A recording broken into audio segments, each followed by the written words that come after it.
Everyone, சினிமாவில் பார்க்குற மாதிரி ஒரு ட்ரூவான ஸ்டோரி இந்த பாப்பா வாங்க.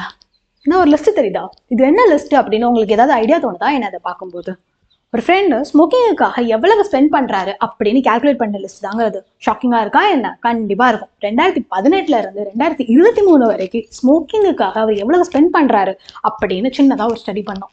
பிரதர், உங்களை நான் பாராட்டுறேன், ரெடியூஸ் பண்ணியிருக்கீங்க. இருந்தாலும் எனக்கு 2 சிச்சுவேஷன் உங்கள்கிட்ட வைக்கணும்னு தோணுது. ஃபர்ஸ்ட் ஒன், 2018 நீங்க எவ்வளவு ஸ்பெண்ட் பண்ணீங்களோ அதை கான்ஸ்டன்டா ஸ்பெண்ட் பண்ணியிருந்தா எவ்வளவு டோட்டலா ஸ்பெண்ட் பண்ணிருப்பீங்க தெரியுமா? செகண்ட் ஒன், 2018 நிப்பாட்டி இருந்தா டோட்டலா எவ்வளவு சேவ் பண்ணிருப்பீங்க தெரியுமா? அட்வைஸ் பண்றதெல்லாம் ஈஸிமா, செயல்படுத்துறது இந்த விஷயத்துல எவ்வளவு கஷ்டம் தெரியுமா அப்படின்னு நீங்க கேட்கறதெல்லாம் எனக்கு புரியுது. ஆனா கிராஜுவலா டிக்ரீஸ் பண்ணலாம் தானே? ஏன்னா இதுல ஹெல்த் பெனிஃபிட் மட்டும் இல்ல, ஃபினான்ஷியலாவும் பெனிஃபிட்டா இருக்கு. சொல்லதாங்க முடியும், முடிவெடுக்கிறது உங்க கையில இருக்கு. It's not only for him, for whoever watching it. இதே மாதிரி இன்ட்ரெஸ்டிங்கான ஃபினான்ஷியல் மேனேஜ்மெண்ட் பத்தி தகவல் தெரிஞ்சுக்கணும்னு நினைச்சீங்கன்னா டூ வாட்ச் our channel.